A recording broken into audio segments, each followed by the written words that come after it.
Go ahead, Les. What? Tell us about your model. Oh, it's a 1/350 scale Arsenal resin World War II heavy cruiser, San Francisco. And I advise anybody that wants to build a model kit of a ship, don't buy an Arsenal resin kit.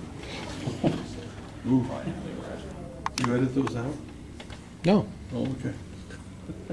That's marked. There's a warning right on the front of it. Yes, I know. I do really appreciate those, by the way. Now, in real life, wasn't the, I know I'm going to get confused in this, was the San Francisco sunk? Or was it hit by kamikazes? Well, it got chewed up pretty good, okay. But it survived the war, as far as I know. Was it one of those fortunate ships that survived the war long enough to be used up in the A-bomb test? I don't know if it was used or not or scrapped, but I know it was still around in '45. So. Wild Weasel had fought in 2 wars in the Middle East, now being used as drones. Yeah, we took some historic, beautiful ships and blew them up with an atomic bomb. Just can't understand that. I've had to make about but they found almost half of the detail on it.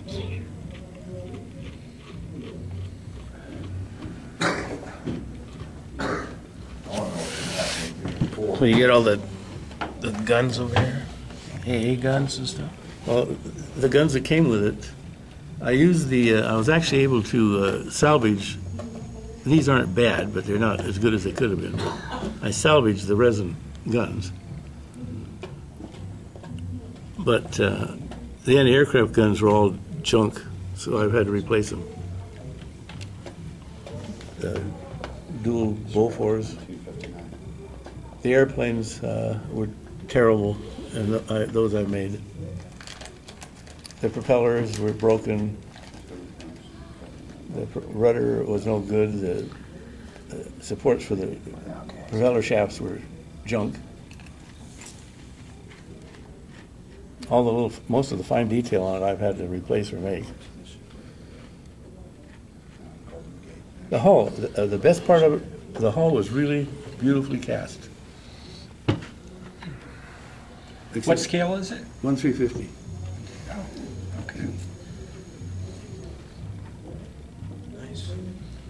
So it was scrapped in 1959. Yeah. So I was thinking because was the sun because it was at Guadalcanal, and you just looked it up, and it fired on the USS Atlanta, inflicted a lot of damage, killed a lot of people on accident, and then the ship captain was killed and a couple others, but it just got It suffered pretty good damage a couple of times. In my book at home, I have on it. It shows the battle damage. Yeah, it was that was the Sargasso Strait. The worst damaged ship I ever saw come into the Puget Sound Navy Yard in 42 was the British ship Warspite. It had holes in it big enough to put a Greyhound bus in. It got bombed by land-based heavy bombers in the Med. It's a wonder it didn't sink. Yeah, and when we tore into it, we found 27 bodies in it. That always makes the job more pleasant. But it was sitting out in the bay for about 2 days. It was too far away to see very good when I was just a kid in grade school. But you could see the big burn marks up the side of the structure and the deck torn up when it got in the dry dock. You could have put a Greyhound bus in the hole. Yeah, that would have been crazy to, hindsight's like me, when I was in the military and the things I saw, I just didn't take pictures.